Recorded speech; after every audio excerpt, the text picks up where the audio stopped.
বলছি ফোকলু, বাবা আমার, তোকে কতগুলো প্রশ্ন করি, উত্তর দে তো বাবা।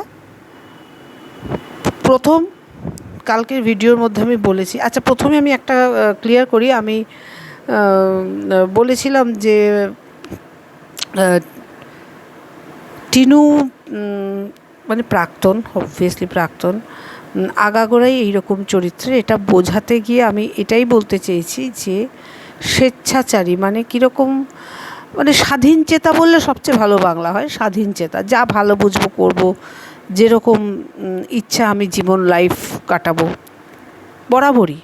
ও যেটা ভালো লাগতো সেটাকেই ও সংসারে প্রতিস্থাপন করতো এবং সেই মতোই চলতো, এবং ওদের বাড়ির লোকরা হাঁটানসল চেষ্টা করতো ওইভাবেই লাইফটা, ওর ইচ্ছা মতো লাইফটা কাটানোর। এটা একটু ধরিয়ে দিলাম। এটা নিয়ে আমি পরে আবার একটা ভিডিও করছি।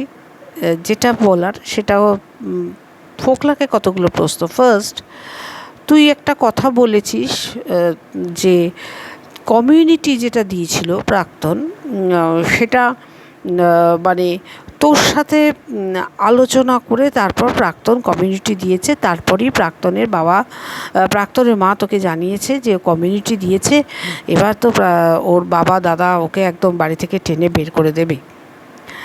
আমি যদি বলি কমিউনিটিটা তুই লিখেছিস, কমিউনিটিটা তুই লিখেছিস, এটা তোর কীর্তি প্রাক্তনকে। কারণ প্রাক্তন তার শ্বশুরবাড়ি থেকে বেরিয়ে এসে বেশ কিছুদিন কিন্তু তার বাপের বাড়িতেই ছিল। তুই ওকে শ্বশুরবাড়িতে খুব ফুসলিয়েছিস, তুই ওকে বাপের বাড়িতে খুব ফুসলিয়েছিস, কারণ তুই 1,00,000 টাকার ব্যাপারটা হজম করতে পারছিলিস না। অনেক কার্মোজাইম, অনেক ডাইজিন সিরাপ খেয়েছিস তো, বাট হজম করতে পারছিলিস না। তুই জানতিস যে প্রাক্তন একজন ভাইরাল ফেস, ও যদি বাপের বাড়ি বসেও চ্যানেল খোলে সেখানেও ও দুদিনে ভাইরাল হবে, এবং তখন যে আর্ন করবে সেই টাকাগুলো তাহলে প্রাক্তনের বাড়িতে, প্রাক্তন তার বাবা মা যে কোনো অ্যাকাউন্টে এগুলো মানে ইনকাম করে ওদের অ্যাকাউন্টেও নেবে, কারণ ওর সমস্ত ব্যাঙ্ক ডিটেলস তখনও পর্যন্ত বা এখনও পর্যন্ত হোপফুলি তার শ্বশুরবাড়িতেই আছে। তার প্যান কার্ড, তার Aadhaar card, each and everything. Divorce না হলে অ্যাড্রেস চেঞ্জ হয় না, যেটুকু আমি জানি। তার মানে তুই বাপের বাড়ি, শ্বশুরবাড়ি থেকে ফুসলিয়েছিস, বাপের বাড়ি থেকে ফুসলিয়েছিস, ফুসলিয়ে নিয়ে এসে ওকে দিয়ে কমিউনিটি করিয়েছিস, তারপর তোর ব্যাঙ্ক অ্যাকাউন্টসটা দিয়েছিস, মানে ভুলিয়ে ভালিয়ে। তুমি ভিডিও করো, তুমি ভিডিও করো, মুখে বলিস আমি ইউটিউব বিশ্বাস করি না, ইউটিউবে কোনো ব্যাপার না, ইউটিউবে মানে তোর ইউটিউব মানে তোর কাছে একটা জঘন্যের জায়গা, কিন্তু ওইটাই হচ্ছে তোর মেন লোভের জায়গা। সেই জন্যই তুই প্রাক্তনের অ্যাকাউন্ট, মানে একটা ইউটিউবে মনিটাইজেশন অন হলো, অ্যাকাউন্টস ব্যাঙ্ক ডিটেলস দিতে হয়, কার্ড দিয়ে, সেখানে Aadhaar card, PAN card numbers, address verification সব কিছু হয়। কোন অ্যাড্রেস ভেরিফিকেশান হয়েছে? সমস্ত তোর অ্যাড্রেস ভেরিফিকেশান হয়েছে। চালাক মনে করছো না নিজেকে খুব?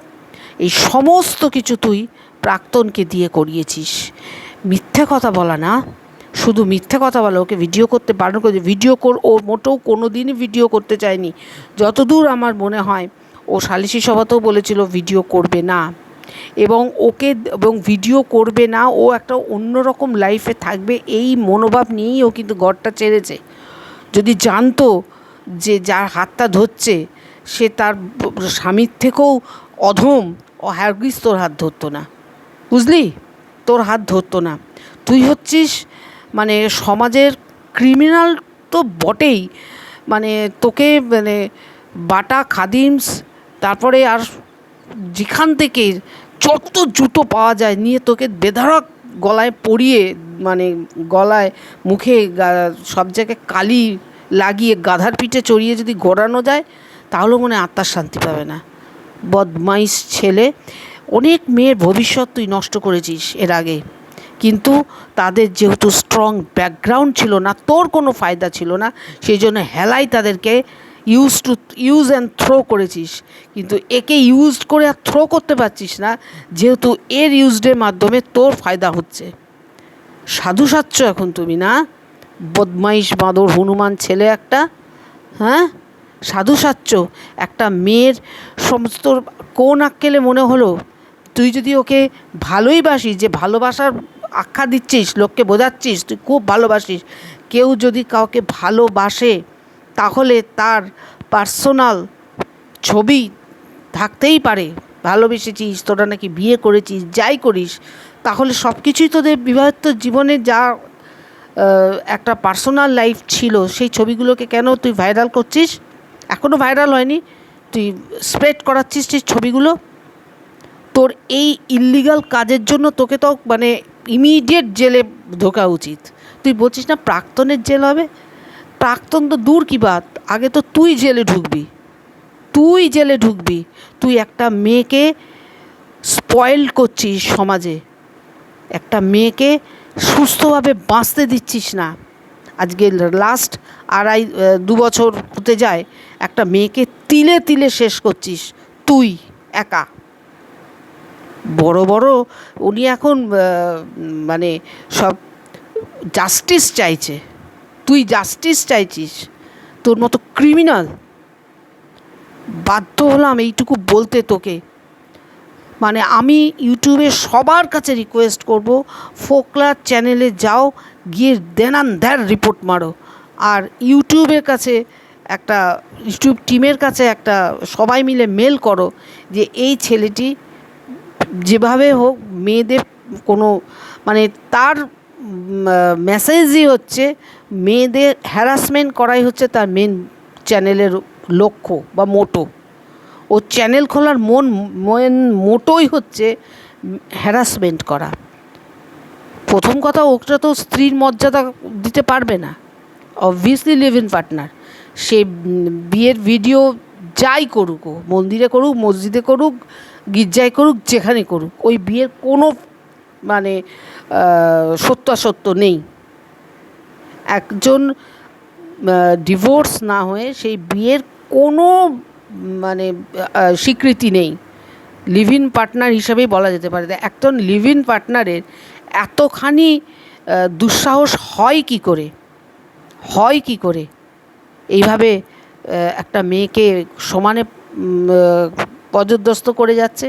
প্রাক্তনের অন্যায় আছে, প্রাক্তন অনেক অন্যায় করেছে।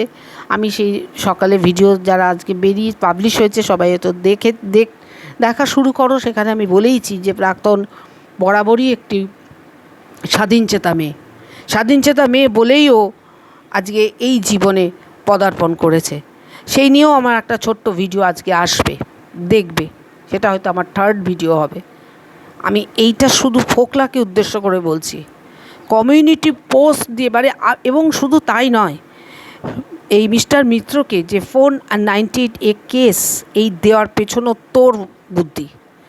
তুই আগা গোড়া যখন ওরা সংসারে ছিল তখন থেকে ফুসলিয়েছিস প্রাক্তনের হাজব্যান্ডের এগেনস্টে, কীভাবে প্রাক্তনের হাজব্যান্ডকে সমাজে খারাপ করা যায় সেই বুদ্ধি তোরই দেওয়া।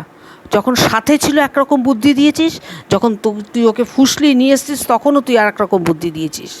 এই 498A কেসের মধ্যে যে 70,000 টাকা একটা গল্প আছে, যেখানে মিস্টার মিত্রর বাড়ি মানে ওই গ্রাম থেকেই এই মানে বলতেও যা ভাল লাগে না, প্রাক্তনের বাপের বাড়ির যে টোটো কেনা হয়েছিল সেটা মিস্টার মিত্র এককালীন টাকা দিয়ে ওটা কিনেছিল, যেহেতু ওখানে সস্তা, মানে প্রাক্তনের বাড়ির মানে শ্বশুরবাড়ির জায়গায় ওই টোটোগুলো সস্তা।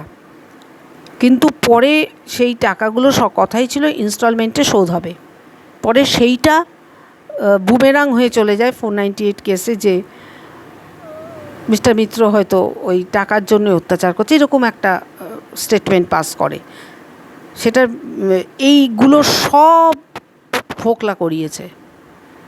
যত ফলস কেস মিস্টার মিত্রর এগেনস্টে লাগানো হয়েছে সব এই ফোকলার মস্তিষ্ক প্রসূত।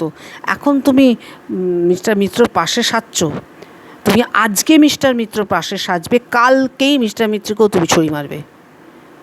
তুমি হচ্ছে এই ক্যাটাগরির বান্দা, তোমায় চিনতে আমার বাকি নেই। আমার কাছে তোমার দুটো কমেন্টস আছে, আমি এখন প্রয়োজন বুঝে সেগুলোকে আমি ছাড়বো। আমার কাছে রাখা আছে, বেশি দিনের নয়। তুমি কার কার নামে কি কি কথা বলেছো তোমার চ্যানেলের নাম দিয়ে আছে, আমার কাছে সযত্নে রাখা আছে। প্রয়োজন মতো জায়গা মতো দিয়ে দেবো সেগুলো, তারাও বুঝবে তুমি সাধু সাচ্ছ তাদের কাছে, তাদের সাথে, কিন্তু তাদেরকেও তুমি পিঠ পিছে ছুরি মারার উদ্যোগ নিয়েছো। বদমাইশ ছেলে কোথাকারে। আজকে এই মিত্র পরিবারের যে ঘনঘটা, যে কালিমা, যে মিত্র পরিবার এখনও পর্যন্ত যে খাদের ধারে দাঁড়িয়ে আছে, মান সম্মান সমস্ত খুঁয়ে তার ডিউ টু ফোকলা। আজ 1.5 বছর ধরে একটা ফ্যামিলিকে কন্টিনিউ স্পয়েল করছে। কখনো সে টেলিফোনিক স্পয়েল করেছে প্রাক্তনের মাধ্যমে, প্রাক্তনকে ফুসলে নিয়ে যাওয়ার পরে প্রাক্তনকে সাথে নিয়ে ও স্পয়েল করেছে। আমি কোর্ট আদালতে যাই না, ও বাবা মার সাথে যায়, থাবড়ে লাল করে দেবো গাল একবারে। বদমাইশ ছেলে, তুমি যাও না, তোমার মাথা দিয়ে এই সব বেরিয়েছে। এবং তোমার হিংসে যে প্রাক্তন তার বাবা মার জন্য যে খরচ করছে, সেটা হচ্ছে তোমার হিংসে, কারণ তুমি পুরোটা আত্মসাৎ করতে চাও। ও যা ইনকাম করবে পুরোটা তোমার ভোগে লাগবে। বদমাইশ। আজকে আমি এইটুকুই বললাম। আমার নেক্সট আরেকটা ভিডিও আসবে, সেখানে কিছু রিকোয়েস্ট মিস্টার মিত্রকে আমি করেছি এই সিচুয়েশান থেকে বেরিয়ে যাওয়ার জন্য, একটা রিকোয়েস্ট বার্তা। যদি মিস্টার মিত্র মনে করে মানবে, আমার মনে হয় সবার জন্য ভালো হবে। সেটা পরে আসবে। এটা এখন আমি এটাকে পাবলিশ করে দেওয়ার চেষ্টা করছি। ভালো থাকবে, সুস্থ থাকবে, বেঁধে থাকবে।